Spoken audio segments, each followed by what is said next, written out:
कलिंग का राजा खारवेल विदेशी आक्रमण डेमिस्ट्रीज ने किया, अयोध्या के मैदान में जमकर संघर्ष हुआ, उसका पराभव किया, विजय प्राप्त की, जिसके कारण 250 वर्षों तक भारत पर विदेशी आक्रमण नहीं हुआ। वह खारवेल जैन था। अगर समझ में आ गया तो ताली बजाइए। लगता है कि अपना कोई गौरव है, हमारा कोई इतिहास है, हम वीर हैं। मेरा एक प्रश्न है, अगर 24 तीर्थंकर क्षत्रिय थे, हम उनके वंशज हैं, हम बनिए कब बन गए? इसका भी विचार करना चाहिए। हम वीरों की संतान हैं, हम क्षत्रिय हैं, हमारा धर्म है, वेश्या हमारा कर्म है। इस स्वाभिमान को धारण करना चाहिए। इसलिए निवेदन करना चाहता हूं, जिसने सारे भारत का एकीकरण किया वह चंद्रगुप्त मौर्य, जिसका राज्याभिषेक जैन पद्धति से हुआ, श्रवण बेलगोला में मुनि दीक्षा लेकर जीवन पूर्ण किया, वह खारवेल चंद्रगुप्त जैन था। उड़ीसा का राजा महामेघवान वह जैन था। दक्षिण भारत का परम प्रतापी चामुंडराय वह जैन था। उनका सेनानायक गंगराय वह जैन था। दंडनायक गंगराय नायक वह जैन था। गुजरात के राजा कुमारपाल वह जैन थे। उनके 2 सेनापति वस्तुपाल और तेजपाल, जिन्होंने जीवन में 63 बार युद्ध किया, वह जैन थे। मेरे मित्रों, वीरों का अपना इतिहास है, जैनियों का अपना इतिहास है। हमने कलम से इस देश की सेवा की है और तलवार की नोक पर इस देश का इतिहास रचा है हमने। हमारा वीरोचित इतिहास है। जिस समय बहराइच पर आक्रमण हुआ, वहां के राजा सुहलदेव राय थे। उन्होंने सभा बुलाई, पूछा कि युद्ध आक्रमण हुआ है, क्या करना चाहिए? सभा में 2 भाग हो गए। एक ने कहा आक्रमण युद्ध करना चाहिए, दूसरे ने कहा नहीं करना चाहिए। क्यों? युद्ध क्यों नहीं करना चाहिए? युद्ध इसलिए नहीं करना चाहिए, युद्ध में बहुत बड़ी जनहानि होगी, लोग मारे जाएंगे, रक्त बहेगा। और यवन लोग आगे गाय को रखते हैं, जब हम शस्त्र उठाते तो गाय मारी जाती है, इसलिए युद्ध नहीं करना चाहिए। प्रश्न आकर खड़ा हुआ, अगर युद्ध नहीं किया गया तो निरीह जनता मारी जाएगी, अबोल जीव काटे जाएंगे, महिलाओं की इज्जत लूटी जाएगी, मंदिर टूटेंगे। ये बताइए, युद्ध की हिंसा की तुलना में ये हिंसा छोटी होगी कि बड़ी होगी? मतलब बड़ी होगी। इसलिए युद्ध होना चाहिए। इस समस्या का हल क्या होगा? रक्षा परिषद की बैठक बुलाई। उन्होंने कहा महाराज, हमने ऐसे बाणों का निर्माण किया है जो धनुष पे चढ़ेंगे और जब उसको खींचेंगे, धनुष जब जाएगा, शत्रु की गर्दन भी अलग होगी और जैसे वो टकराएगा उसमें से एक बम विस्फोट होगा, इतनी जोर से ध्वनि होगी, गाय उसके कारण भाग जाएगी, शत्रु हमारे सामने होगा। इस पद्धति का पालन किया गया। सुहलदेव राय के नेतृत्व में जमकर युद्ध हुआ, मारकर भगाया। 150 वर्षों तक इस देश पर विदेशी आक्रमण नहीं हुआ। वह सुहलदेव राय जैन था। चलिए हम इतिहास के पृष्ठों में चलते हैं। राणा प्रताप का नाम हम सबने सुना है। राणा प्रताप के पिताजी उदय सिंह जी, जब बनवीर ने उनके बड़े भाई विक्रमादित्य की हत्या कर दी, वह उदय सिंह की हत्या करना चाहते थे। आप सबको मालूम है, पन्नाधाय ने अपने बच्चे के वस्त्र पहनाकर उन्हें उदय सिंह जी को बचाया और उदय सिंह जी के वस्त्र पहनाकर उस चंदन को लिटा दिया। जब बनवीर आया, उसने पूछा उदय सिंह कहां है? इशारा किया। ऐसी दुनिया में मां नहीं, दुनिया का ऐसा इतिहास नहीं, अपने पुत्र का बलिदान इस राष्ट्र के लिए करती है। पन्नाधाय के बच्चे का चंदन का बलिदान हो गया। पन्नाधाय उन्हें लेकर निकली, प्रतापगढ़ आई। प्रतापगढ़ के सामंत को कहा, आप इन्हें रखें, ये मेवाड़ के भावी महाराणा है, मैं आपके हाथ जोड़ता हूं, अभी रात को चली जाएं, ये हम इतना जोखिम नहीं उठा सकते। वहां से निकलकर वह डूंगरपुर पहुंची। डूंगरपुर के वहां के सामंत को कहा, आप चित्तौड़ के रिश्तेदार हैं, ये आपके रिश्तेदार हैं, ये मेवाड़ के भावी महाराणा है, इनका नाम उदय सिंह है, इनको आप संरक्षण दें, मैं आपके हाथ जोड़ता हूं, अभी रात में ही आप यहां से चली जाएं।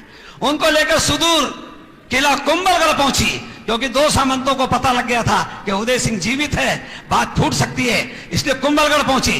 कुंभलगढ़ के किलेदार थे आशा शाह देवपुरा जैन। वहां पहुंचे, उन्होंने सम्मान किया, रुकने की व्यवस्था की। प्रातःकाल जब उनका परिचय कराया तो पन्नाधाय को उन्होंने कहा, आओ अगर चली जाए तो ज्यादा अच्छा रहेगा, हम बनवीर से युद्ध नहीं कर सकते। उनकी मां घर से बाहर निकली और आकर दरबार में आकर खड़ी होकर कहती, हे आशा शाह, कैसे जैन क्षत्रिय हो तुम? तुम्हें शर्म नहीं आती? आए हुए आश्रय के व्यक्ति के लिए तुम उन्हें यहां से विदा कर रहे? हम वो क्षत्रिय हैं, आश्रय में आए हुए व्यक्ति के लिए अपने प्राणों को न्यौछावर कर सकते हैं, पर आश्रय पे आने वाले व्यक्ति का हम बाल बांका नहीं होने देंगे। आज तो राष्ट्र धर्म का कर्ज चुकाने का अवसर आया है। अरे इनके पिता के कारण तुम किलेदार बने हो, उसी समय आशा शाहजहांपुरा ने खड़े होकर कहा, मां आपकी चरणों की सौगंध खाकर कहता हूं, अब उदय सिंह जी यही रहेंगे, इनका लालन पालन यही होगा, हम कदापि इनको जाने नहीं देंगे। और अपना भतीजा घोषित करके उनका लालन पालन किया। वही उदय सिंह जी की 20 रानियां थी, 25 पुत्र थे, 20 पुत्रियां थी। उनके सबसे बड़े बेटे का नाम महाराणा प्रताप था। महाराणा प्रताप के जीवन का प्रसंग केवल एक सुनाना चाहता हूं।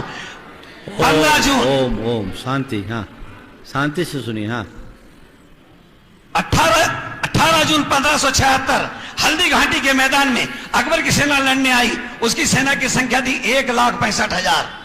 महाराणा प्रताप की सेना की संख्या थी 22,000। 22,000 सेना में 14,000 भील थे, 500 ब्राह्मण थे गोपीनाथ जगन्नाथ राजपुरोहित के नेतृत्व में, 1,000 जैन क्षत्रिय थे। भामाशाह, ताराचंद, उनका बेटा सोंडा, रतनचंद मेहता, कल्याण भचावत, कल्याण महासानी जगन्नाथ, इनके नेतृत्व में 1,000 जैन क्षत्रिय थे, 500 पठान थे, 500 रेदासी थे, 36 जातियां उनके राज की थी। नाई, धोबी, माली, गुजर, जाट, मीणा, ये सब लड़ने के लिए गए थे, 36 जातियां। इसमें 1,000 जैन क्षत्रियों का नेतृत्व भामाशाह उनके भाई ताराचंद कर रहे थे। जिस समय 18 जून को 11:30 बजे जब राणा प्रताप ने भामाशाह को पुकारा, तलवार लेकर 1,000 जैन क्षत्रिय मैदान में उठे, जमकर युद्ध किया। 16 साल का उनका बेटा सोंडा दोनों हाथों में तलवार लेकर जब रक्त बहा रहा था, उस समय से आवाज आई। मुगल सरदार देखकर दांत पर हाथ रखकर, मुंह पर हाथ रखकर कहते हैं, या अल्लाह ताला, क्या खाके जनाए, तलवार चलाता तो रुकता ही नहीं है। मारते काटते हुए एक नए इतिहास का निर्माण किया। हम जैन वीरों की संतान हैं, कायरों की संतान नहीं है। मैं बहुत प्रसंग सुना सकता हूं, बहुत प्रसंग सुना सकता हूं। सुभाष चंद्र बोस, उनके निजी सैनिक कैप्टन डॉक्टर राजमल कासलीवाल थे, जिनने उनके मृत्यु के समय तक उनका साथ दिया था। इतना ही नहीं, झांसी की रानी 3 अप्रैल 1858 को जब ग्वालियर से, झांसी से निकलकर ग्वालियर आई, 15 जून को जब वहां पहुंचती है, रात्रि को विद्रोह हो गया। सेना 15 जून 1858 रानी झांसी के सामने रात को सैनिकों ने विद्रोह कर दिया। कहा कि हम नहीं लड़ेंगे, 3-3 माह से वेतन नहीं दिया गया हमें। उसी में ग्वालियर राज के खजांची अमरचंद बाठिया को बुलाया गया और कहा, अमरचंद जी आप हमारी सहायता करें। कहा आप क्या चाहती हैं? हमें राजकोष से धन दे दें। उन्होंने कहा मैं राजकोष से धन दूंगा, मैं जैन हूं, पहले अपने धन का समर्पण करूंगा, उसके पश्चात राजकोष आपको दूंगा। दोनों कोष उन्होंने जब उनको दिए, 5-5 माह का वेतन उनको दिया गया। 18 जून 1858 को लड़ते हुए झांसी की रानी गोदूली बेला में संध्या के समय बलिदान हो गई। 19 जून को अंग्रेजों का राज हो गया। अमरचंद बाठिया को गिरफ्तार कर लिया गया। उनकी उम्र काफी थी। उनसे कहा कि आपके ऊपर मुकदमा चलेगा, आपने राष्ट्रद्रोह किया है, सरकारी धन आपने इनके क्रांतिकारियों को दिया है। मुकदमा चला, शाम को फैसला हुआ, इनको फांसी की सजा दी जाए। 20 जून को उनको कहा गया आप माफी मांग लीजिए। उनका माफी नहीं मांगूंगा, मैंने राष्ट्र धर्म का निर्वाह किया है, माफी नहीं मांगूंगा मैं। उनको चाबुक से पीटा गया, माफी नहीं मांगी। उनको मुर्गा बनाया गया, माफी नहीं मांगी। 21 जून की शाम को उनके मासूम पोते को तोप के गोले से उड़ा दिया गया, फिर भी माफी नहीं मांगी। 22 जून को दोपहर में उनके घर के सामने उन्हें नीम के पेड़ से लटकाकर फांसी की सजा दी गई। 3 दिन तक उनके शव को लटकाया रखा। उसके पश्चात उनके प्राणांत हुए। मेरे मित्रों, हम नहीं जानते कि अमरचंद बाठिया जैन थे। गुजरात के राजा पर मुगल आक्रमण हुआ। वहां के राजा ने तय किया युद्ध करेंगे। अपने सेनापति को बुलाया, उसका नाम था आबू जैन। सेनापति जब आया, उससे कहा सेना की क्या तैयारी है? उनका महाराज पूरी तैयारी है, रणसिंगा फूंकिए, युद्ध प्रारंभ हो जाएगा। रणवाद्य बजे, जमकर युद्ध हुआ। आबू जैन दोनों हाथों में तलवार लेकर जमकर युद्ध कर रहा है, रुंड मुंड काट रहा है। संध्या का समय होने लगा। युद्ध सूर्योदय से सूर्यास्त तक होते थे। संध्या का समय हुआ, घोड़े से नीचे कूदा, दोनों तलवार म्यान में डाली, हाथ धोए, कपड़ा बिछाया, प्रतिक्रमण करने के बैठ गया। 1 इंद्रिय जीवों से क्षमा याचना करता हूं, 2 इंद्रिय जीवों से क्षमा याचना करता हूं, 3 इंद्रिय जीवों से क्षमा याचना करता हूं। राजा घबराया, मनुष्य 5 इंद्रिय जीव है, कल मेरे युद्ध का क्या होगा? दूसरे दिन प्रातः काल हुआ, रणसिंगे फूके गए, रणवाद्य बजे, आबूजेन तंबू में से निकला, घोड़े पर बैठा, जमकर युद्ध किया, विजय प्राप्त की। जब विजय दरबार लगा, सबको बुलाया गया। उस समय आबूजेन जब आए, उनने कहा, रानी ने कहा, आबू मेरी आंखों के सामने दो दृश्य हैं। एक और तो तुम दोनों हाथों में तलवार लेकर रुंड मुंड सुंड काट रहे हो, और एक और तुम प्रतिगमन करके एक इंद्रिय जीवों, दो इंद्रिय जीवों से क्षमा याचना कर रहे हो। ये क्या है? मेरे यहां जितने नौजवान मित्र बैठे हैं, उनको उसका उत्तर सुनना चाहिए।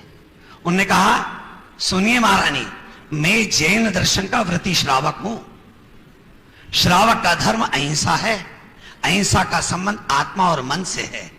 मैंने अपनी आत्मा की दृढ़ता और मन की निर्मलता के लिए मैंने प्रतिक्रमण किया है। यह मेरा व्यक्तिगत धर्म है, मगर यह शरीर इस राष्ट्र के अन्न से बना है, इसलिए इस राष्ट्र के लिए युद्ध कर मैंने राष्ट्र धर्म का पालन किया है। दुनिया में जैन धर्म एक ऐसा धर्म है जो व्यक्तिगत धर्म और राष्ट्र धर्म की स्पष्ट व्याख्या करता है। जिस समय श्रवण बेलगोला पर आक्रमण करने के लिए आया, तो वीर खड़ा हो गया और उसने कहा, मैं अपने मंदिरों को टूटने नहीं दूंगा। जमकर युद्ध किया और शर्त रखी, जीतने के बाद में एक भी मंदिर टूटना नहीं चाहिए। आज श्रवण बेलगोला यदि सुरक्षित है तो उस वीर के कारण है, वीर नायक के कारण, जिसके कारण आज हमारा तीर्थ स्थान सुरक्षित है। मैं सैकड़ों घटनाएं सुना सकता हूं, पर आपके पास धैर्य भी नहीं है और मेरे पास भी समय नहीं है, इसलिए निवेदन करना चाहता हूं। भारत की सेना में जो सर्वोच्च पद से सेवानिवृत्त हुए, उनका नाम है हरि प्रसाद जगत प्रसाद जैन, जो सेना के सर्वोच्च पद से सेवानिवृत्त हुए। इंदौर का गौतम जैन राजौरी के युद्ध में लड़ते लड़ते बलिदान हो गया, जिसकी उम्र मात्र 26 वर्ष की थी। एक जैन दिगंबर जैन युवक 26 वर्ष का काकौरी के राजौरी के इस युद्ध में बलिदान हुआ। अभी अभी की घटनाएं, बहुत लंबी घटना नहीं। चलिए और संक्षिप्त करता हूं। महाराष्ट्र में सांगली जिला है। सांगली जिले में दूध गांव है। दूध गांव की जनसंख्या 10,000 है, उसमें 7,000 जैन हैं। उनमें से 70 से 80 लड़के इसमें भारत की सेना में वे सब दिगंबर जैन हैं। 7 से 8 लड़कियां हैं जो वायुसेना में हैं, और वायुसेना के कैप्टन अमृता कोहले दिगंबर जैन हैं। British parliament house, India house की लाइब्रेरी ने आंकड़ा निकाला, 9 मई 1857 से 15 अगस्त 1947 तक जितने लोगों ने आजादी में भाग लिया, जिनका बलिदान हुआ, उनकी संख्या 7,32,780 है। अब ये अंग्रेजों का आंकड़ा है, अपना आंकड़ा है 3 करोड़ लोगों ने बलिदान किया इन 90 वर्षों के अंदर। ये जो आंकड़ा है 7,32,780 लोगों का, इनका शोधन किया गया। अगर आपको गौरव लगे तो ताली बजाना। इस संख्या में 4,800 जैन पाए गए हैं। इसमें 22 महिलाएं भी हैं। अभी शोधन शेष है, यह संख्या 5,000 से अधिक जाएगी। मेरे मित्रों, हम वीरों के संतान हैं, इस वीरता को धारण करें, और जिस दिन जैन समाज उस क्षत्रिय भाव को धारण करेगा, उस दिन इस देश का नया इतिहास होगा।